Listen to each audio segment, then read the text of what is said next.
ಇದು SS digital channel, Shri ಸುಮಂಗಲಿ digital channel. ನೀವು ನೋಡ್ತಾ ಇದ್ದೀರಿ ಸುದ್ದಿ ಸಮಯ, ಸ್ಥಳೀಯ ಸುದ್ದಿಗಳಿಗಾಗಿ. ಸುದ್ದಿ ಸಮಯದ ಪ್ರಾಯೋಜಕರು Mahalakshmi jewellers, gold hub, main road, Kalaburagi.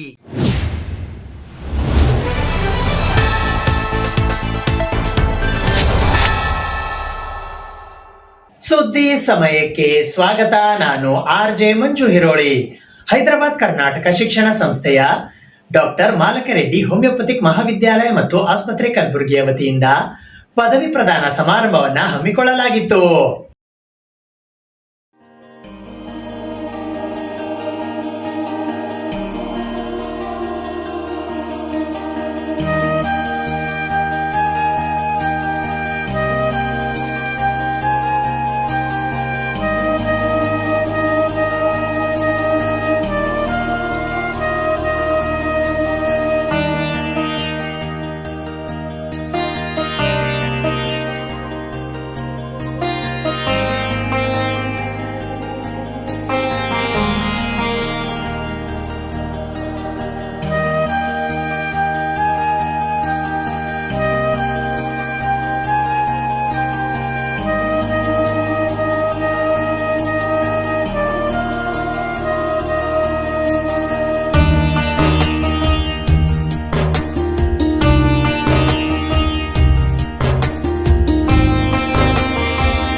As I have completed my post-graduation today and it was only possible because of my parents and my teachers obviously. Thank you so much. ತುಂಬ ಹೆಮ್ಮೆ ಆಗ್ತಾ ಇದೆ, ತುಂಬ ಖುಷಿ ಆಗ್ತಾ ಇದೆ ಕೂಡ. ಬಿಕಾಸ್ ನಾನು ಇವತ್ತು ನಂದು ಪದವಿ ಪೂರ್ವ ಮುಗಿಸಿದ್ದೀನಿ. ನಾನು ಇಲ್ಲಿ ನನ್ನ ಅಂಡರ್ ಗ್ರ್ಯಾಜುಯೇಟ್ ಮತ್ತು ಪೋಸ್ಟ್ ಗ್ರ್ಯಾಜುಯೇಟ್ ಎರಡೂ ಕೂಡ doctor Malakareddy homoeopathy medical college HKE ಸೊಸೈಟಿಯಿಂದ ಮುಗಿಸಿದ್ದೀನಿ. ಇವತ್ತು ನನ್ನ ಪೋಸ್ಟ್ ಗ್ರ್ಯಾಜುಯೇಷನ್ ಫಂಕ್ಷನ್ ಇತ್ತು. ತುಂಬ ಸಪೋರ್ಟ್ ಮಾಡಿದ್ದಾರೆ, ತುಂಬ ಖುಷಿ ಆಗ್ತಾ ಇದೆ. ನಾನು ಎಲ್ಲರಿಗೂ ಧನ್ಯವಾದಗಳು ಹೇಳಕ್ಕೆ ಬಯಸ್ತೀನಿ. ನಾನು UG ನಂತರ PG ಮಾಡೋಕ್ಕೆ ಸ್ವಲ್ಪ ಡಿಲೇ ಮಾಡ್ತಾಯಿದ್ದೆ, ಏನೋ ವಿಚಾರ ಮಾಡ್ತಾಯಿದ್ದೆ. ಇನ್ನು ಇಟ್ ವಾಸ್ ನನ್ನ ಪೇರೆಂಟ್ಸೇ ಫೋರ್ಸ್ ಮಾಡಿ ಇಲ್ಲ ಇವಾಗೆ ಕಂಪ್ಲೀಟ್ ಮಾಡ್ಕೊಂಡು ಬಿಡು ಅಂತ. ಅವರು ನಮ್ಮ ತಾಯಿ ಫಸ್ಟ್ ಆಫ್ ಆಲ್ ಅವರು RSSನ 100 ವರ್ಷಾಚರಣೆಯ ಬ್ಯಾನರ್ ಅನ್ನು ತೆರವುಗೊಳಿಸಿರುವುದಕ್ಕೆ ವಿರೋಧಿಸಿ ಭಾರತೀಯ ಜನತಾ ಪಕ್ಷದ ಕಲಬುರಗಿ ನಗರ ಜಿಲ್ಲಾಧ್ಯಕ್ಷರಾದ ಚಂದು ಪಾಟೀಲ್ ಅವರ ನೇತೃತ್ವದಲ್ಲಿ ಪ್ರತಿಭಟನೆ ನಡೆಸಲಾಯಿತು.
ರಾಷ್ಟ್ರೀಯ ಸ್ವಯಂ ಸೇವಕ ಸಂಘ ವಿಜಯದಶಮಿ ನಿಮಿತ್ತ 100 ವರ್ಷದ ಶತಾಬ್ದಿ ವರ್ಷದಲ್ಲಿರುವಾಗ ಇಡೀ ದೇಶ ಎಲ್ಲ ವಿದೇಶದಲ್ಲೂ ಕೂಡ 100 ವರ್ಷದ ಕಾರ್ಯ ಅದನ್ನೆಲ್ಲ ನೋಡಿ ಸಂಭ್ರಮಾಚರಣೆಯಲ್ಲಿರುವಾಗ ಕಲಬುರಗಿ ಮಹಾನಗರದಲ್ಲಿ ಶತಾಬ್ದಿ 100 ವರ್ಷ ಸಂಘದ ಸಂಚಲನ ಇರುವ ದೃಷ್ಟಿಯಿಂದ ಜಗತ್ ವೃತ್ತದಲ್ಲಿ ಅಲಂಕಾರ ಮಾಡಿದರು.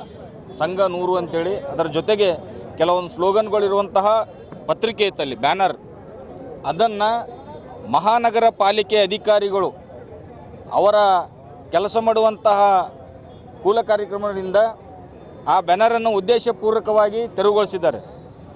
ಅದರ ವಿರುದ್ಧ ಇಡೀ ಹಿಂದೂ ಸಮಾಜ ಮತ್ತು ಎಲ್ಲ ಹಿಂದೂ ಪರ ಸಂಘಟನಾ ಕಾರ್ಯಕರ್ತರು, ಸ್ವಯಂ ಸೇವಕರು ಇದು ಒಂದು ಘೋರ ಅನ್ಯಾಯ ಆಗಿದೆ. ಇದರ ವಿರುದ್ಧ ನಾವು ಇಲ್ಲೆಲ್ಲ ಸಾಕಷ್ಟು ಸಮಾಜ ಮುಖಂಡರು, ಹಿಂದೂ ಕಾರ್ಯಕರ್ತರು ಈ ಪ್ರತಿಭಟನೆಯಲ್ಲಿ ಪಾಲ್ಗೊಂಡಿವಿ. ಮಹಾನಗರ ಪಾಲಿಕೆ ಅಧಿಕಾರಿಗಳು ತಕ್ಷಣ ಇದನ್ನು ಕೆಲಸ ಏನು ಮಾಡಿದ್ದಾರೆ ತಕ್ಷಣ ಅದನ್ನು ಪೇಸ್ಟ್ ಮಾಡಿ ಇಡೀ ಅಲಂಕಾರ ಮಾಡಿಕೊಡ್ಬೇಕು. ಇಲ್ಲದೇ ಹೋದಲ್ಲಿ ಇಲ್ಲಿ ಜಗತ್ತಿನಲ್ಲೇ ನಾವು ಇಲ್ಲೇ ಧರಣಿ ಕೂತು ಬಂದ್ ಕರೆ ಕೊಡ್ತೀವಿ. ಮಹಾನಗರ ಪಾಲಿಕೆ ಅಧಿಕಾರಿಗಳು ಉದ್ದೇಶಪೂರ್ವಕವಾಗಿ ಮಾಡಿದ್ದಾರೆ. ಇತ್ತೀಚಿನ ಕಲಬುರಗಿ ನಗರದಲ್ಲಿ ಸಾಕಷ್ಟು ಕಾರ್ಯಕ್ರಮಗಳಾಗಿವೆ, ಸಾಕಷ್ಟು ಧ್ವಜಗಳಿದ್ದಾವೆ, ಸಾಕಷ್ಟು ಬಂಟಿಗೆಗಳಿದ್ದಾವೆ. ಅವು ಯಾಕೆ ತೆರವು ಮಾಡಿಲ್ಲ? ಈ ಜಗತ್ತೃತ್ತದಲ್ಲಿ ಯಾಕೆ ಮಾಡಿದರು? ಈ ನೀವು ಮಾರ್ಕೆಟಿಂದ ಹಿಂಗೆಲ್ಲ ಒಂದು ರೌಂಡ್ ಆ ಕಡೆ ಎಲ್ಲ ಹೋಗಿ ಬಂದರೆ ಸಾಕಷ್ಟು ಧ್ವಜಗಳಿದಾವೆ, ಬಂಟಿಗಳಿದಾವೆ, ಅನುಮತಿ ಇದಾವಕ್ಕ. ನಾವು ಈ ಕಾರ್ಯಕ್ರಮ ಮಾಡಬೇಕಾದ್ರೆ ಪ್ರತಿಯೊಂದು ಅನುಮತಿ ಇಟ್ಕೊಂಡು ಮಾಡೀವಿ. ಈ 7-8 ಇರುವಂಥ ಕಲಂಗಳು ನಾವು ಎಲ್ಲೆಲ್ಲಿ ಬ್ಯಾನರ್ ಹಾಕಬೇಕು ಪರ್ಮಿಷನ್ ತೊಗೊಂಡಿವಿ. ಕಾನೂನು ವ್ಯವಸ್ಥೆಯಲ್ಲಿ ನಾವು ಎಲ್ಲ ಮಾಡೀವಿ. ಇದು ಮಹಾನಗರ ಪಾಲಿಕೆ ಅಧಿಕಾರಿಗಳು ಯಾರ ಕೈಗೊಂಬೆ ಆಗಿ ಏನು ಮಾಡಿದಾರೋ ಗೊತ್ತಿಲ್ಲ. ಉದ್ದೇಶಪೂರ್ವಕವಾಗಿ ಇದನ್ನು ತಿಳಿಸಬೇಕು. ನಗರದಲ್ಲಿ ನಡೆಯುವಂಥ ಈ ಕಾರ್ಯಕ್ರಮಕ್ಕೆ ಒಂದು ಏನಾದರೂ ಮಾಡಬೇಕು ಉದ್ದೇಶಪೂರ್ವಕವಾಗಿ ಮಹಾನಗರ ಪಾಲಿಕೆ ಅಧಿಕಾರಿಗಳು ಮಾಡಿದ್ದಾರೆ. ತಕ್ಷಣ ಇವ್ರ ವಿರುದ್ಧ ಕಠಿಣ ಕ್ರಮ ತಗೋಬೇಕು. ತಾನೇ ತಾವು ನೋಡ್ಬೋದು, ಕಲಬುರಗಿ ಜಗತ್ತಿನಾಗ ರಾಷ್ಟ್ರೀಯ ಸ್ವಯಂ ಸೇವಕ RSS 100ನೇ ವರ್ಷದ ಒಂದು ಕಾರ್ಯಕ್ರಮ ಮಾಡ್ತಾ ಇದ್ದಾರೆ. ಅದರ ನಿಮಿತ್ತ ಪರ್ಮಿಷನ್ ತೊಗೊಂಡು, ಕಾರ್ಪೊರೇಷನಿಂದ ಪರ್ಮಿಷನ್ ತೊಗೊಂಡು ಬ್ಯಾನರ್ ಹಚ್ಚಿದ್ದಾರೆ. ಏನೋ ಮಾಹಿತಿ ಬಂದಿದೆ, ಯಾರೋ ನಮ್ಮ ಬ್ಯಾನರ್ ತಳಗಿನ ಪೋಷನ್ನ ತೆಗ್ದಾರೆ ಅಂತಂತೇಳಿ. ಅದಕ್ಕೆ ನಮ್ಮೆಲ್ಲ ಹಿಂದೂ ಸಂಘಟನೆ, ನಮ್ಮೆಲ್ಲ ಯುವಕರು, ನಮ್ಮೆಲ್ಲ ಸಂಘ ಪರಿವಾರದವ್ರು ಬಂದಿದ್ದಾರೆ. ಅದಕ್ಕೆ ನಾವೆಲ್ಲ ಕಲ್ತು ಡಿಸ್ಕಸ್ ಮಾಡೋಣ. ಅಭಯ್ ಕುಲಕರ್ಣಿ ಅಭಯ್ ಕುಮಾರ್ ಕಾರ್ಪೊರೇಷನ್ದವ್ರಿಗೆ ಕರ್ಜೋ ಅವರು ಇಲ್ಲ ನಾವು ಮಾಡಿಲ್ಲ ಅಂತಂತೇಳಿ. ಇದು ಗುಲ್ಬರ್ನಾಗ ಒಳ್ಳೆ ರೀತಿಲಿಂದ ಶಾಂತ ರೀತಿಲಿಂದ ನಡೆದಾಗ, ಇದು ಒಂದು ಅನ್ನೆಸೆಸರಿ ಒಂದು ಪ್ರಾಬ್ಲಮ್ ಆದಾಗ CCTV ಚೆಕ್ ಮಾಡಿದಾಗ ಕಾರ್ಪೊರೇಷನ್ ಒಬ್ಬನು ವರ್ಕರ ಲೇಬರ್ ತೆಗ್ದಾನಂತಂತೇಳಿ ಗೊತ್ತಾಯ್ತದು, ಹೆಣ್ಮಗಳ. ಸೊ ಏನೋ ಕನ್ಫ್ಯೂಷನ್ ಆಗಿದೆ. ಸೊ ಅದಕ್ಕೆ ನಾ ಎಲ್ಲರಿಗೆ ಕಲಬುರಗಿ ಜನಾಗ ಕ್ಲಿಯರೆನ್ಸ್ ಆಗ್ಯದ. ಈಗ ಕಾರ್ಪೊರೇಷನ್ ಅವ್ರು ಒಪ್ಪಿದ್ದಾರೆ, ಏನೋ ಮಿಸ್ಟೇಕ್ ಆಗಿದೆ ಅಂತಂತೇಳಿ. ಅದಕ್ಕೆ ಇದು ಒಂದು ಬೇರೆ ರೀತಿಲಿ ಮಾಡೋದು ಬೇಡ. ಅದಕ್ಕೆ ಯಾರು ಮಾಡ್ಬೇಕಂತೇನು ಮಾಡಿಲ್ಲ. ಅದಕ್ಕೆ ನಮ್ಮೆಲ್ಲ ಯುವಕರಿಗೆ ವಿನಂತಿ ಮಾಡ್ತೀನಿ, ಈ ಕ್ಲಿಯರ್ ಆಗ್ಯದ, ನಮ್ಮ ಕಾರ್ಯಕ್ರಮ ಮಾಡ್ಕೊರಮ್ಮ ಅಂತಂತೇಳಿ ನಾವೆಲ್ಲರೂ ಶಾಂತ ರೀತಿಯಿಂದ ಹೋಗಮ್ಮ. Corporation are accepted their fault, they have done it. ಇದು ಮಿಚ್ಚಬಲ್. ಅದು ಕೆಳಗಡೆ ಏನು ಕಟ್ಟಿದ್ದಾರೆ ಅದನ್ನು ನಮ್ಮ ಸೂಪರ್ವೈಸರ್ಗಳ ಅಚಾತುರ್ಯತೆಯಿಂದ ಅವರು ಅದನ್ನು ಇದು ಹಳೆಯ ಪ್ರೋಗ್ರಾಮ್ದು ಇರ್ಬೋದು ಅಂತ ತಿಳ್ಕೊಂಡು ತೆಗೆದಿದ್ದಾರೆ. ಅದನ್ನು ನಮ್ಮ ನಾಲೆಜಲ್ಲಿ ಬಂದಿಲ್ಲ, ಅದನ್ನು ನಾವು ಸರಿಪಡಿಸ್ತೇವೆ ಸರ್. ಅದು ಯಾಕೆ ತೆಗೆದ್ರು ಅವ್ರು ಆ್ಯಕ್ಚುಲಿ ಅದು ಈಗ ಹಂಗೆ ತೆಗಿಯಂಗಿದ್ರು ಪೂರನೇ ತೆಗಿತಿದ್ರು. ಅದು ಪರ್ಮಿಷನ್ ಕೊಟ್ಟಿದ್ದಿದೆ ಅಂತ ಅವ್ರಿಗೆ ಗೊತ್ತಿದೆ. ಅದು ಕೆಳಗಡೆದೇನಿತ್ತಲ್ಲ ಅದು ಸಪ್ರೇಟ್ ಇತ್ತು. ಅದು ಆ ಸಪ್ರೇಟ್ ಇದ್ದಿದ್ದು ಅದು ಬೇರೆ ಕಾರ್ಯಕ್ರಮದ ಇರ್ಬೋದು ಅಂತ ತಿಳ್ಕೊಂಡು ಆ ಇಂಟೆಲಿಜೆನ್ಸಿಂದ ತೆಗೆದಿದ್ದಾರೆ. ಬಟ್ ಅದನ್ನು ನಾವು ಈಗ ಸರಿಪಡಿಸ್ಬೇಕು. ರಾಷ್ಟ್ರೀಯ ಸ್ವಯಂ ಸೇವಕ ಸಂಘದ 100 ವರ್ಷ ಮುಕ್ತಾಯ, 100 ವರ್ಷದ ಏನು ಆಚರಣೆ, ಸಂಭ್ರಮ ಆಚರಣೆ, ಶತಾಬ್ದಿ ವರ್ಷ ಸಂಭ್ರಮ ಆಚರಣೆಗೋಸ್ಕರ ಏನು ಆಯೋಜನೆ ಆಗಿತ್ತು. ಪ್ರತಿ ನಾವು ಸರ್ಕಲಲ್ಲಿ ಅಲಂಕಾರ ಮಾಡಿದ್ದು, ಆ ಅಲಂಕಾರ ಜಗ ಸರ್ಕಲ್ ಏನು ಅಲಂಕಾರ ಮಾಡಿದ್ದಿದೆ, ಆ ಅಲಂಕಾರಕ್ಕೆ ಕಾರ್ಪೊರೇಷನ್ ಏನು ಹಿರಿಯ ಅಧಿಕಾರಿಗಳಿದ್ದಾರೆ ಅವರು ಷಡ್ಯಂತ್ರಪೂರ್ವಕವಾಗಿ ಈ ಬ್ಯಾನರ್ಗಳನ್ನು ತೆಗೆದುಹಾಕಿದ್ದಾರೆ. ನಿನ್ನೆ ರಾತ್ರಿ ನಾವು ಅಲಂಕಾರ ಮಾಡಿದ್ದೀವಿ. ಮುಂಜಾನೆ 6-6:30 ಸುಮಾರು ಬಂದು ನಾವೆಲ್ಲ ತೆಗೆದುಹಾಕಿದ್ದಾರೆ. ಇದು ಒಂದು ಷಡ್ಯಂತ್ರಪೂರ್ವಕವಾಗಿ ಮಾಡಿದ ಕೃತ್ಯ. ಅದಕ್ಕೆ ನಾವು ಇವತ್ತು ಈ ಜಗ ಸರ್ಕಲಲ್ಲಿ ದೊಡ್ಡ ಪ್ರಮಾಣ ಪ್ರತಿಭಟನೆ ಮಾಡಿದ್ದೇವೆ. ಇವಾಗ ಕಾರ್ಪೊರೇಷನ್ ಅಧಿಕಾರಿಗಳು ಬಂದು ಅದನ್ನು ಸರಿಪಡಿಸ್ತೀವಿ ಅಂತ ಹೇಳಿದ್ದಾರೆ. ಆ ಯಾವ ಅಧಿಕಾರಿ ಇದನ್ನು ಆದೇಶ ಮಾಡಿದ್ದಾರೆ ತೆಗೆಸೋ ಸಲುವಾಗಿ ನಾವು ಪರ್ಮಿಷನ್ ತೊಗೊಂಡ್ರು ಕೂಡ ಎಲ್ಲ ಸರ್ಕಲಲ್ಲಿ ಪರ್ಮಿಷನ್ ತೊಗೊಂಡು ಅದನ್ನು ಫೀಸ್ ಕಟ್ಟಿ ಎಲ್ಲ ಪರ್ಮಿಷನ್ ತೊಗೊಂಡೇ ನಾವು ಅಲಂಕಾರ ಮಾಡಿದ್ದೆವು. ಆದರೂ ಬಂದು ಈ ಥರ ಕೃತ್ಯ ಮಾಡ್ತಾರೆ ಅಂದರೆ ಇದು ಷಡ್ಯಂತ್ರಪೂರ್ವಕವಾಗಿ ಆಗಿದೆ. ಅದಕ್ಕೆ ನಮ್ಮದು ಪ್ರತಿಭಟನೆ ಮಾಡಿ ನಾವು ಕಾರ್ಪೊರೇಷನ್ ಕಮಿಷನರ್ಗೆ ಏನು ಆಲೋಚನೆ ಮಾಡ್ತೀವಿ ಅಂದರೆ ಇದು ಸರಿಪಡಿಸಬೇಕು ಅಂದವರು. ಏನು ಬ್ಯಾನರ್ ಕಿತ್ತು ಹಾಕಿದ್ದಾರೆ ಅದು ಮತ್ತೆ ವಾಪಸ್ ಹಚ್ಚಿಸಿ ಆ ಅಲಂಕಾರ ವ್ಯವಸ್ಥೆಗೊಳಿಸಬೇಕು. ಸುಪ್ರೀಂ ಕೋರ್ಟಿನ ಗೌರವಾನ್ವಿತ ಪೀಠಕ್ಕೆ ಅವಮಾನ ಮಾಡಿದ ವಕೀಲರ ವಿರುದ್ಧ ಕಠಿಣ ಶಿಕ್ಷೆ ವಿಧಿಸುವಂತೆ ಆಗ್ರಹಿಸಿ ಕರ್ನಾಟಕ ಸಮತಾ ಸೈನಿಕ ದಳದ ವತಿಯಿಂದ ಪ್ರತಿಭಟನೆ ನಡೆಸಲಾಯಿತು. ಸುಪ್ರೀಂ ಕೋರ್ಟಿನ ಗೌರವಾನ್ವಿತ ಪೀಠಕ್ಕೆ ಅವಮಾನ ಮಾಡಿದ ವಕೀಲರ ವಿರುದ್ಧ ಕಠಿಣ ಶಿಕ್ಷೆ ವಿಧಿಸುವಂತೆ ಆಗ್ರಹಿಸಿ ಕರ್ನಾಟಕ ಸಮತಾ ಸೈನಿಕ ದಳದ ವತಿಯಿಂದ ಇಂದು ಕಲಬುರಗಿ ನಗರದ ಜಿಲ್ಲಾಧಿಕಾರಿಗಳ ಕಚೇರಿಯ ಎದುರು ಪ್ರತಿಭಟನೆ ನಡೆಸುವ ಮೂಲಕ ಗೌರವಾನ್ವಿತ ಭಾರತದ ರಾಷ್ಟ್ರಪತಿಗಳಿಗೆ ಮನವಿ ಪತ್ರವನ್ನ ಸಲ್ಲಿಸಲಾಯಿತು. ಈ ಪ್ರತಿಭಟನೆಯಲ್ಲಿ ವಿಭಾಗೀಯ ಅಧ್ಯಕ್ಷರಾದ ಸಂಜೀವ್ ಟಿ ಮಾಲೆ, ಜಿಲ್ಲಾಧ್ಯಕ್ಷರಾದ ಈರಣ್ಣ ಜಾನೆ, ಮಾಜಿ ಸಿಂಡಿಕೇಟ್ ಸದಸ್ಯರಾದ ಡಾಕ್ಟರ್ ಸುನಿಲ್ ಕುಮಾರ್ ವಂಟಿ, ಜಿಲ್ಲಾ ಪ್ರಧಾನ ಕಾರ್ಯದರ್ಶಿಗಳಾದ ಅಪ್ಪಾರಾವ್ ಭಾವಿಮನಿ, ಕಲಬುರಗಿ ತಾಲೂಕಾ ಅಧ್ಯಕ್ಷರಾದ ಶರಣು ಕಡಗಂಚಿ, ಜಿಲ್ಲಾ ಕಾನೂನು ಸಲಹೆಗಾರರಾದ ಮಹಾದೇವ್ ನಾಟಿಕಾರ್, ಕಲಬುರಗಿ ನಗರ ಅಧ್ಯಕ್ಷರಾದ ಸಿದ್ಧಾರ್ಥ್ ಕಣಮಸ್, ಮಹಿಳಾ ಘಟಕದ ಕಲಬುರಗಿಯ ಜಿಲ್ಲಾಧ್ಯಕ್ಷರಾದ ಶಿವಲಿಂಗಮ್ಮ ಸಾವಳಗಿ, ಮಹಿಳಾ ಜಿಲ್ಲಾ ಉಪಾಧ್ಯಕ್ಷರಾದ ಜ್ಯೋತಿ ದರ್ಗಿ, ಕಲಬುರಗಿ ವಿಭಾಗೀಯ ಹಿರಿಯ ಸಹಾಯಕರಾದ ಅಮೃತರಾವ್ ನಾಯ್ಕೋಡಿ, ಸೇಡಂ ತಾಲೂಕಾ ಅಧ್ಯಕ್ಷರಾದ ಕತಲಪ್ಪ ಕಟ್ಟಿಮನಿ, ಜಿಲ್ಲಾ ಸಂಘಟನಾ ಕಾರ್ಯದರ್ಶಿ ಮಲ್ಲಿಕಾರ್ಜುನ್ ಉದಯ್ಕರ್, ಕಲಬುರಗಿ ತಾಲೂಕಾ ಮಹಿಳಾ ಘಟಕದ ಅಧ್ಯಕ್ಷರಾದ ಇಂದುಮತಿ ಭರತ್ನೂರ್, ಮಹಿಳಾ ಘಟಕದ ನಗರ ಸಂಘಟನಾ ಕಾರ್ಯದರ್ಶಿ ಪದ್ಮಾ ಅಟ್ಟೂರ್ಕರ್, ವಿಜಯಕುಮಾರ್ ಸಾವಳಗಿ, ಕಲಬುರಗಿಯ ದಲಿತ ನಾಯಕರಾದ ಸೂರ್ಯಕಾಂತ್ ಅಂಬಲಗಿ, ಹಿರಿಯ ದಲಿತ ಮುಖಂಡರಾದ ಶಿವಮೂರ್ತಿ ಬಳಿಚಕ್ರ, ಜಿಲ್ಲಾ ಕೂಲಿ ಕಾರ್ಮಿಕ ಅಧ್ಯಕ್ಷರಾದ ವಿಜಯಕುಮಾರ್ ಉದ್ದಾ, ಕರ್ನಾಟಕ ಸಮತಾ ಸೈನಿಕ ದಳ ಕಲಬುರಗಿಯ ಯುವ ಮುಖಂಡರಾದ ಉಮೇಶ್ ಪಾಳ ಸೇರಿದಂತೆ ಇತರೆ ಅನೇಕರು ಉಪಸ್ಥಿತರಿದ್ದರು. ಯಾವ ದೇಶವು ಇವತ್ತು ಸ್ವಾತಂತ್ರ್ಯ ಮತ್ತು ಸಮಾನತೆಯಿಂದ ಕೂಡಿ ಬದುಕು ಬಾಳಬೇಕಂತ ಹೇಳಿ ಡಾಕ್ಟರ್ BR ಅಂಬೇಡ್ಕರ್ ಅವರು ಯಾವ ಸಂವಿಧಾನವನ್ನು ನಮಗೆ ನೀಡಿ ಹೋಗಿದ್ದಾರೆ, ಆ ಸಂವಿಧಾನದಲ್ಲಿ ಪ್ರತಿ ಜಾತಿ ಪ್ರತಿ ಧರ್ಮಗಳು ಒಂದಾಗಿ ಬಾಳಬೇಕಂತೇಳಿ ಆಶಯಗಳನ್ನು ಈಡೇರಿಸುತ್ತಿರುವ ನಮ್ಮ ಗೌರವಾನ್ವಿತ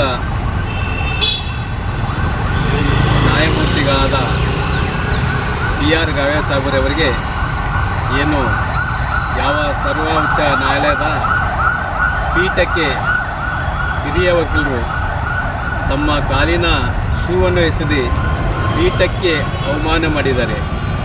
ಈ ಅವಮಾನವನ್ನು ಇಡೀ ದೇಶದ ಜನತೆಗಾದಂಥ ಅವಮಾನ. ಏಕೆಂದರೆ ಇದು ಸಾಂವಿಧಾನಿಕ ಒಂದು ಹುದ್ದೆ ಆಗಿರೋದ್ರಿಂದ, ಪೀಠ ಆಗಿರೋದ್ರಿಂದ ಬರೀ ಕೇವಲ ಸುಪ್ರೀಂ ಕೋರ್ಟಿನ ಪೀಠ ಅಲ್ಲದು, ರಾಷ್ಟ್ರಪತಿಗಳವರ ಪೀಠ ಇರ್ಬೋದು, ಪ್ರಧಾನಮಂತ್ರಿಯವರ ಪೀಠ ಇರ್ಬೋದು. ಹೀಗೆ ಒಂದು ಪೀಠಕ್ಕೆ ಮಾಡಿದರೆ ಸಂವಿಧಾನದಲ್ಲಿ ಎಲ್ಲ ಪೀಠಕ್ಕೆ ಮಾಡಿದಂಥ ಅರ್ಥ ಆಗುತ್ತೆ. ಅಂಥ ಪೀಠಕ್ಕೆ ಅವಮಾನ ಮಾಡಿದ ಕೃತ್ಯ ಎಸಗಿದ ಹಿರಿಯ ವಕೀಲರಿಗೆ ಬಂಪರ್ ಪರೀಕ್ಷೆ ಮಾಡಿ ಅದರ ಹಿಂದಿನ ಷಡ್ಯಂತರ ಏನೆಂಬುದು ಈ ದೇಶಕ್ಕೆ ತಿಳಿಸಿ ಹೇಳಬೇಕು. ಅದರ ಜೊತೆಗೆ ಏನು ನಾವು ಯಾವತ್ತೂ ಈ ದೇಶ ಪ್ರತಿಯೊಬ್ಬ ನಾಗರಿಕರು BI ಸಾಹೇಬರ ಜೊತೆಯಲ್ಲೇ ಇರ್ತೇವೆ ಅಂಥೇಳಿ ಈ ಸಂದರ್ಭದಲ್ಲಿ ಹೇಳ್ತೀನಿ. ಮತ್ತೆ ಈಗ ಇಂಥ ಘಟನೆಗಳು ಆಗಕೂಡದು, ಆಗದಂತೆ ತಡಿಬೇಕಂತ ತಿಳ್ಕೊಂಡು ನಾವು ಇವತ್ತು ಮನವಿಯನ್ನು. ಭಾರತದ ಸುಪ್ರೀಂ ಕೋರ್ಟಿನ ಮುಖ್ಯ ನ್ಯಾಯಾಧೀಶರ ಮೇಲೆ ಶೂ ಎಸೆದ ಘಟನೆಯನ್ನು ಜಿಲ್ಲಾ ನಾಗರಿಕ ಹೋರಾಟ ಸಮಿತಿ ಕಲಬುರಗಿಯ ವತಿಯಿಂದ ಇಂದು ಪತ್ರಿಕಾಗೋಷ್ಠಿಯ ಮೂಲಕ ಬಲವಾಗಿ ಖಂಡಿಸಲಾಯಿತು. ಭಾರತದ ಸುಪ್ರೀಂ ಕೋರ್ಟಿನ ಮುಖ್ಯ ನ್ಯಾಯಾಧೀಶರಾದ BR ಗವಾಯ್ ಅವರ ಮೇಲೆ ಶೂ ಎಸೆದ ವಕೀಲರ ನಡೆಯನ್ನು ನಾಗರಿಕ ಹೋರಾಟ ಸಮಿತಿ ಕಲಬುರಗಿಯ ವತಿಯಿಂದ ಇಂದು ಪತ್ರಿಕಾಗೋಷ್ಠಿಯ ಮೂಲಕ ಬಲವಾಗಿ ಖಂಡಿಸಲಾಯಿತು. ಈ ಪತ್ರಿಕಾಗೋಷ್ಠಿಯಲ್ಲಿ ಅವ್ವಣ್ಣ ಮ್ಯಾಕೇರಿ, ಚೆನ್ನಪ್ಪ ಸುರಪುರ್ಕರ್, ಶರಣಪ್ಪ ತಳವಾರ್, ರಾಜು ವಾಡೇಕರ್, ಧರ್ಮಣ್ಣ ಇಟಗ, ವಿಶಾಲ್ ದರ್ಗಿ, ಸಂತೋಷ್ ಹಾದಿಮನಿ, ಬಸವರಾಜ್ ಕುಕನೂರ್, ಮಲ್ಲಣ್ಣ ಕುಸ್ತಿ, ಡಾಕ್ಟರ್ ಅಂಬಾರಾಯ್ ಅಷ್ಟಗಿ, ಶಿವಯೋಗಿ ನಾಗನಹಳ್ಳಿ, ಲಿಂಗರಾಜ್ ಬಿರಾದಾರ್, ಶರಣಗೌಡ ಸಂಕನೂರ್, ಬಸವರಾಜ್ ಬೆಣ್ಣೂರ್, ಬೀರಣ್ಣ ಪೂಜಾರಿ, SG ಭಾರತಿ, ಶತ್ರು ರಾಠೋಡ್, ಗಿರೀಶ್ ಭಜಂತ್ರಿ, ಬಸವರಾಜ್ ಮದ್ದರ್ಕಿ, ಗುರುರಾಜ್ ಸುಲ್ಲಳ್ಳಿ, ಬಸವರಾಜ್ ಸಪ್ಪನಗೋಳ್, ಅನಿಲ್ ಜಾಧವ್, ವಿಜಯಕುಮಾರ್ ಅಡಕಿ, ಮಲ್ಲಿಕಾರ್ಜುನ್ ಜಿನಿಕೇರಿ, ಗಣೇಶ್ ಒಳಕೇರಿ ಸೇರಿದಂತೆ ಇತರರು ಉಪಸ್ಥಿತರಿದ್ದರು. ಸುಪ್ರೀಂ ಕೋರ್ಟಿನ ಚೀಫ್ ಮುಖ್ಯ ನ್ಯಾಯಾಧೀಶರಾದಂಥ ಏನು BR ಗವಾಯ್ ಅವರ ಮೇಲೆ ಒಬ್ಬ ನ್ಯಾಯವಾದಿ ವಕೀಲರು ಒಂದು ಶೂಲಿಂದ ಹೊಡೆಯಲಿಕ್ಕೆ ಪ್ರಯತ್ನ ಮಾಡಿದಂಥ ವ್ಯಕ್ತಿಯನ್ನು ಇವತ್ತು ರಾಕೇಶ್ ಕಿಶೋರ್ ಅಂತಕ್ಕಂಥ ವಕೀಲರು ಇವತ್ತು ನಮ್ಮ ವೇದಿಕೆ ಮುಖಾಂತರ ಅವರ ವರ್ತನೆ, ಅವರು ಒಂದು ಮಾಡಿದಂಥ ಘಟನೆಗೆ ಉಗ್ರವಾಗಿ ಸಮಿತಿ ವತಿಯಿಂದ ನಾವು ಖಂಡಿಸ್ತಾ ಇದ್ದೀವಿ. ಇವತ್ತು ಇಂಥ ಒಂದು ಘಟನೆ ನಡೀತಕ್ಕಂಥದ್ದು ಇವತ್ತು ಇಡೀ ಭಾರತ ದೇಶದಲ್ಲಿರ್ತಕ್ಕಂಥ 140 ಕೋಟಿ ಜನರಿಗೆ ಇವತ್ತು ನೋವಾಗಿದೆ. ಒಬ್ಬ ಅಡ್ವೊಕೇಟ್ ಆಗಿ ಒಬ್ಬ ಉಚ್ಚ ನ್ಯಾಯಾಲಯದ ನ್ಯಾಯಾಧೀಶರಿಗೆ ಆ ಥರ ಮಾಡ್ತಕ್ಕಂಥದ್ದು ಇವತ್ತು ಎಲ್ಲರಿಗೂ ನೋವಾಗಿದೆ. ಅದಕ್ಕೆ ಇವತ್ತು ಕಲಬುರಗಿ ನಗರದಲ್ಲಿ ಕೂಡ ಎಲ್ಲ ವಿವಿಧ ಸಮಾಜದವರು ಪಕ್ಷಾತೀತವಾಗಿ ಎಲ್ಲರೂ ಕೂಡಿ ಚರ್ಚೆ ಮಾಡಿ ಇವತ್ತು ಒಂದು ಪತ್ರಿಕಾಗೋಷ್ಠಿ ಇಟ್ಟಿದ್ದೇವೆ. ಆ ವ್ಯಕ್ತಿಯನ್ನು ಮೊದಲನೇದು ತಕ್ಷಣವಾಗಿ ಅವ್ರಿಗೆ ಬಂಧಿಸಬೇಕು. ಆ ಘಟನೆಗೆ ಅವರು ಬರ್ಲಿಕ್ಕೆ ಕಾರಣಭೂತರು ಹಿನ್ನೆಲೆ ಗಾಯಕರು ಯಾರು ಅದು ತನಿಖೆ ಆಗಬೇಕು ಅಂತಕ್ಕಂಥದ್ದು ಇವತ್ತು ಒತ್ತಾಯ ಮಾಡ್ತಾ ಇದ್ದೀವಿ ಇವತ್ತು ಭಾರತ ಸರ್ಕಾರಕ್ಕೆ. ಮತ್ತು ಆ ವ್ಯಕ್ತಿಯನ್ನು ಈಗಾಗಲೇ ಕೋರ್ಟ್ನಲ್ಲಿ ನೋಂದಣಿ ಆದಂಥದ್ದು ನೋಂದಣಿ ರದ್ದುಪಡಿಸಬೇಕು. ದೇಶದ್ರೋಹಿ ಅಂತಕ್ಕಂಥದ್ದು ಕೂಡ ಇವತ್ತು ಅನೌನ್ಸ್ಮೆಂಟ್ ಮಾಡಬೇಕು ಆ ವ್ಯಕ್ತಿಗಳನ್ನು. ಏನು 6ನೇ ತಾರೀಕಿನ ಸೋಮವಾರ ದಿವಸ ನಮ್ಮ ಘನತೆವೆತ್ತ ಸುಪ್ರೀಂ ಕೋರ್ಟಿನ ಮುಖ್ಯ ನ್ಯಾಯಾಧೀಶರಾದಂಥ ಏನು BR ಗವಾಯಿ ಅವರು ಏನು ಒಂದು ವಿಚಾರಣೆ ನಡೆಸುವಂಥ ಸಂದರ್ಭದಲ್ಲಿ ಒಬ್ಬರ ವಕೀಲರಾದಂಥ ಅದರಲ್ಲಿ ಕನಿಷ್ಠ ಜ್ಞಾನ ಇಲ್ಲದಂಥ ಒಂದು ಸಾಂವಿಧಾನಿಕವಾದಂಥ ಜ್ಞಾನ ಇಲ್ಲದೆ ಇವತ್ತಿನ ದಿವಸ ಅಂಥ ಒಂದು ಸಂವಿಧಾನಿಕ ಹುದ್ದೆಯಲ್ಲಿರುವಂಥ ನಮ್ಮ ಗವಾಯಿ ಮೇಲೆ ಏನು ಕಿಶೋರ್ ಅನ್ನುವಂಥ ಒಬ್ಬ ವಕೀಲರು ಇವತ್ತು ಅಮಾನ್ಯವಾಗಿ ಇಶ್ಯೂ ಮುಖಾಂತರ ಏನು ಕೃತ್ಯವನ್ನು ಮಾಡಿದ್ದಾರೆ ಅದು ಕೃತ್ಯವನ್ನು ನಮ್ಮ ವೇದಿಕೆ ಮೇಲಿರುವಂಥ ಎಲ್ಲ ಮುಖಂಡರು ಇವತ್ತು ಬಲವಾಗಿ ಖಂಡಿಸ್ತಾ ಇದ್ದೀವಿ. ಅದರ ಜೊತೆಯಾಗಿ ಏನು ಯಾವ ರೀತಿಯಾಗಿ ಈ ದೇಶದಲ್ಲಿ ಈ ಒಂದು ಸಂವಿಧಾನ ಮತ್ತು ಪ್ರಜಾಪ್ರಭುತ್ವ ವ್ಯವಸ್ಥೆಗೆ ಧಕ್ಕೆ ತರುವಂಥ ರೀತಿಯಲ್ಲಿ ಏನು ಘಟನೆಗಳು ಆಗ್ತಾ ಇದೆ ಅದನ್ನು ಕೂಡ ಒಂದು ಖಂಡಿಸುವ ಮುಖಾಂತರ ನಾವು ಈ ಒಂದು ಘಟನೆಯನ್ನು ಖಂಡಿಸಿ ಈಗಾಗಲೇ ಅವರು ಹೇಳ್ದಂಗೆ ಶರಣಪ್ಪನವ್ರು ಹೇಳ್ದಂಗೆ ಆ ವ್ಯಕ್ತಿಯನ್ನು ಕೂಡಲೇ ಬಂಧಿಸಬೇಕು ಮತ್ತು ಆ ವ್ಯಕ್ತಿಯ ಸಂಪೂರ್ಣವಾದಂಥ ಏನು ವಕೀಲ ವೃತ್ತಿಯನ್ನು ಇವತ್ತಿನ ದಿವಸ ವಜಾಗೊಳಿಸುವ ಮುಖಾಂತರ ಮತ್ತೊಮ್ಮೆ ಇಂಥ ಘಟನೆಗಳು ಈ ದೇಶದಲ್ಲಿ ನಡೆಯಲಾರ್ದಂಗ ಕೇಂದ್ರ ಸರ್ಕಾರ ನಡೆದುಕೊಳ್ಬೇಕು. ಸುದ್ದಿ ಇನ್ನು ಇವೆ, ಸದ್ಯಕ್ಕೆ ಬ್ರೇಕ್. ಇದು SS ಡಿಜಿಟಲ್ ಚಾನಲ್, ಶ್ರೀ ಸುಮಂಗಲಿ ಡಿಜಿಟಲ್ ಚಾನಲ್. ನೀವು ನೋಡ್ತಾ ಇದ್ದೀರಿ ಸುದ್ದಿ ಸಮಯ, ಸ್ಥಳೀಯ ಸುದ್ದಿಗಳಿಗಾಗಿ. ಸುದ್ದಿ ಸಮಯದ ಪ್ರಾಯೋಜಕರು Mahalakshmi jewellers, gold hub, main road, Kalaburagi.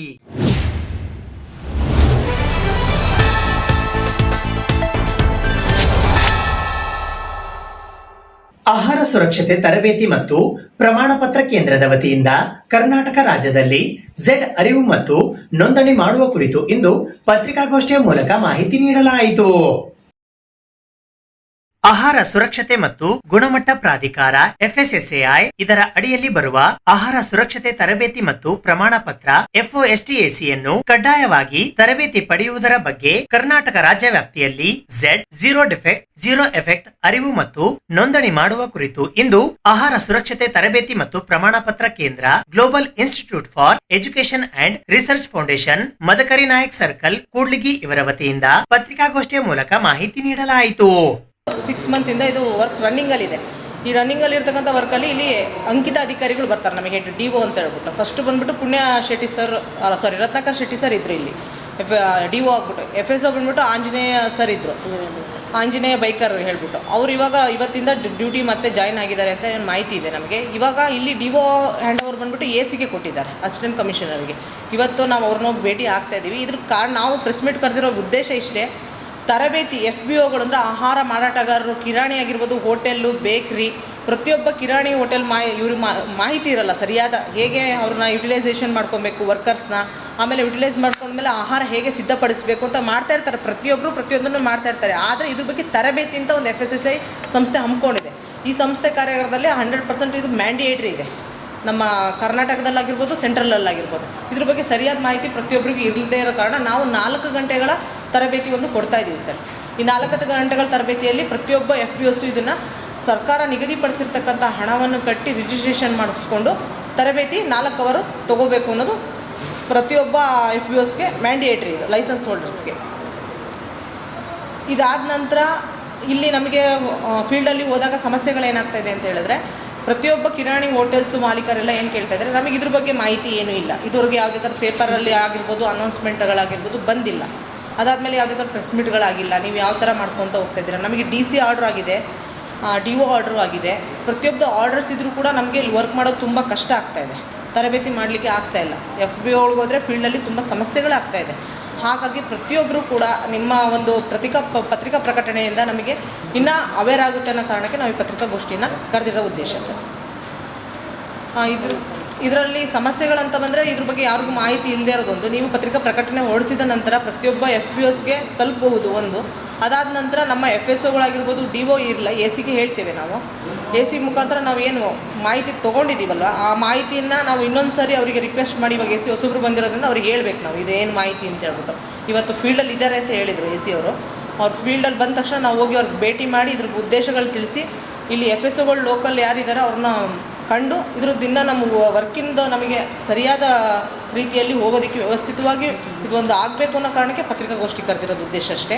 ಇದು ಸಮಸ್ಯೆ ಅಂತ ಬಂದರೆ ಫೀಲ್ಡಲ್ಲಿ ಪ್ರತಿಯೊಬ್ಬರು ಕೇಳ್ತಾ ಇರೋದು ನಮಗೇನೆಂದರೆ, ಯಾರು ಯಾವ ಥರನೂ ನಮಗೆ ಸಪೋರ್ಟ್ ಮಾಡ್ತಾ ಇಲ್ಲ. ಅಂದರೆ ಇದುವರೆಗೂ ಯಾರು ಬಂದು ನಮಗೆ FPOs ಆಗಲಿ FSOಗಳಾಗಲಿ ಅಥವಾ FSOಗಳು ಯಾವುದೇ ಥರ ರೈಡ್ಸ್ ಆಗಲಿ ಇರ್ಬೋದು ಅಥವಾ ಯಾವುದೇ ಥರದ್ದು ಫುಡ್ ಟೆಸ್ಟಿಂಗಿಗೆ ತೊಗೊಂಡೋಗಿರೋದು ಇಲ್ಲ ನಮಗೆ ಮಾಹಿತಿ. ಇದರದ್ದು ಏನಾದ್ರು ಒಂದು ಯಾವ ಕಡೆನಾದ್ರು ಮಾಡಿದ್ರೆ FSOಗಳು ಅದು ಹೆಂಗೆ ಅಂದರೆ ಅದು ಈಸಿಯಾಗಿ ಒಬ್ಬರಿಂದ ಒಬ್ಬರಿಗೆ ಮೌತ್ ಟು ಮೌಟ್ ಸ್ಪ್ರೆಡ್ ಆಗ್ತಾ ಹೋಗುತ್ತೆ. ಆವಾಗ ಮಾತ್ರ ಏನಾಗುತ್ತೆ, ಓಕೆ ನಮ್ಮಲ್ಲೂ FSOಗಳು ಬರ್ತಾರೆ, ಈ ಥರದ್ದೊಂದು ತರಬೇತಿ ಇದೆ, ಈ ತರಬೇತಿ ತೊಗೊಳೋದಕ್ಕೆ ನಮಗೆ ಏನೇನು ಅವಕಾಶಗಳು ಸಿಗುತ್ತೆ, ಯಾವ್ಯಾವ ಥರ ಮಾಹಿತಿಗಳು ಹೆಚ್ಚಾಗುತ್ತೆ ಅನ್ನೋದು ತುಂಬ ಈಸಿಯಾಗಿ ಹೋಗೋವಂಥ ವೇ ಆಗುತ್ತೆ. ಇದು ತರಬೇತಿ ಅಂದರೆ ಬರೀ ಒಂದು ಅಮೌಂಟ್ ಕಟ್ಸ್ಕೊಂಡ್ಬಿಟ್ಟು ಸುಮ್ಮನೆ ಆಗಲ್ಲ ಸರ್. 4 ಅವರ್ ತರಬೇತಿ ಬಂದ್ಬಿಟ್ಟು FSSA ಟ್ರೈನರು 4 ತಾಸುಗಳ ತರಬೇತಿನ ಕೊಡ್ತಾರೆ. 4 ತಾಸು ತರಬೇತಿ ತುಂಬ ಚೆನ್ನಾಗೇ ನಡೆಯುತ್ತೆ ಆ ತರಬೇತಿಯಲ್ಲಿ ಪ್ರತಿಯೊಂದು ಹೈಜೀನ್ ಪರ್ಪಸ್ಸಿಂದ ಹಿಡಿದು ಅಡುಗೆಯಲ್ಲಿ ಕಲರ್ದಾಗಿರ್ಬೋದು, ರಾಸಾಯನಿಕ ಪದಾರ್ಥಗಳು ಯೂಸ್ ಮಾಡ್ತಕ್ಕಂಥದ್ದಾಗಿರ್ಬೋದು, ಪ್ರತಿಯೊಂದು ಬಗ್ಗೆ ಮಾಹಿತಿಗಳನ್ನ ವಿತ್ ಗೈಡ್ಲೈನಲ್ಲಿ ಕೊಡ್ತಾ ಹೋಗ್ತಾರೆ ಅವರು. ಈ ಪತ್ರಿಕಾಗೋಷ್ಠಿಯಲ್ಲಿ FOSTACನ ಜಿಲ್ಲಾ ಸಂಯೋಜಕಿ ಪ್ರಿಯಾಂಕಾ BS, ತಾಂತ್ರಿಕ ನೆರವುಗಾರರಾದ ರಮೇಶ್ MP, ಕಲಬುರಗಿ ಜಿಲ್ಲೆಯ ಸಿಬ್ಬಂದಿ ಮೇಲ್ವಿಚಾರಕರಾದ ಸುಶ್ರುತ್ ಬಹದ್ದೂರ್, ಯಾದಗಿರಿ ಜಿಲ್ಲೆಯ ಸಿಬ್ಬಂದಿ ಮೇಲ್ವಿಚಾರಕರಾದ ಭಾರತಿ ಯಾಳಗಿ ಹಾಗೂ ಕಲಬುರಗಿ ಜಿಲ್ಲೆಯಲ್ಲಿ ಕಾರ್ಯನಿರ್ವಹಿಸುತ್ತಿರುವಂತಹ ಸಿಬ್ಬಂದಿಗಳಾದ ಶ್ವೇತಾ, ಅಂಬರೀಶ್, ರಾವ್ ಬಹದ್ದೂರ್, ಪ್ರದೀಪ್ D, ವಾಸಿಂ ಅಕ್ರಮ್ ಸೇರಿದಂತೆ ಇತರರು ಉಪಸ್ಥಿತರಿದ್ದರು. ಅಕ್ಟೋಬರ್ 12ರಂದು ನಡೆಯುತ್ತಿರುವ ಸಮಾರಂಭದ ಕುರಿತು ಜಾಗೃತಿ ಮೂಡಿಸಲು ಜಮಿಯತ್ ಉಲ್ಮಾ ಜಿಲ್ಲಾ ಕಲಬುರಗಿ ಕರ್ನಾಟಕದ ವತಿಯಿಂದ ಇಂದು ಪತ್ರಿಕಾಗೋಷ್ಠಿಯನ್ನು ನಡೆಸಲಾಯಿತು. ದಿನಾಂಕ 12ನೇ ಅಕ್ಟೋಬರ್ 2025ರಂದು ಜಮಿಯತ್ ಉಲ್ಮಾ ಇ ಹಿಂದ್ ಅಡಿಯಲ್ಲಿ ನಡೆಯುತ್ತಿರುವ ಸಮಾರಂಭದ ಕುರಿತು ಜಾಗೃತಿಗಾಗಿ ದಿನಾಂಕ 10ನೇ ಅಕ್ಟೋಬರ್ 2025ರಂದು ಜಮಿಯತ್ ಉಲ್ಮಾ ಜಿಲ್ಲಾ ಕಲಬುರಗಿ ಕರ್ನಾಟಕದ ವತಿಯಿಂದ ಪತ್ರಿಕಾಗೋಷ್ಠಿಯ ಮೂಲಕ ಮಾಹಿತಿ ನೀಡಲಾಯಿತು. ಈ ಪತ್ರಿಕಾಗೋಷ್ಠಿಯಲ್ಲಿ ಮೌಲಾನಾ ಅಬ್ದುಲ್ ರಜಾಕ್ ಖಾಸ್ಮಿ, ಮೌಲಾನಾ ಎಜಾಜ್ ಅಹಮದ್ ಖಾಸ್ಮಿ, ಸೈಯದ್ ಶಹಬಾಜ್ ಹುಸೇನ್ ಇನಾಮ್ದಾರ್, ಮೊಹಮ್ಮದ್ ಸಿರಾಜುದ್ದೀನ್ ಜಿಯಾಯಿ, ಮೇರಾಜ್ ಸೇರಿದಂತೆ ಇತರರು ಉಪಸ್ಥಿತರಿದ್ದರು. ಜಮಿಯತ್ ಉಲಮಾ ಹಿಂದ್ ವತಿಯಿಂದ 12ನೇ ಅಕ್ಟೋಬರ್ನಂದು ಸಂಜೆ 7 ಗಂಟೆಗೆ ರವಿವಾರದಂದು ಒಂದು ಸಮಾರಂಭವನ್ನು ಏರ್ಪಡಿಸಲಾಗಿತ್ತು. ಈ ಜಮಿಯತ್ ಉಲಮಾ ಸಂಘಟನೆ ಕ್ರಿಸ್ತಶಕ 1919ರಲ್ಲಿ ಪ್ರಾರಂಭವಾಗಿ ಬಹಳಷ್ಟು ಸಮಾಜ ಸೇವಾ ಕಾರ್ಯಗಳಲ್ಲಿ ತನ್ನನ್ನು ತೊಡಗಿಸಿಕೊಂಡಿದ್ದು, ನಮ್ಮ ಭಾರತ ದೇಶದ ಸ್ವಾತಂತ್ರ್ಯ ಸಂಗ್ರಾಮದಲ್ಲಿಯೂ ಸಹ ಸಕ್ರಿಯವಾಗಿ ಈ ಸಂಘಟನೆ ಭಾಗಿಯಾಗಿತ್ತು.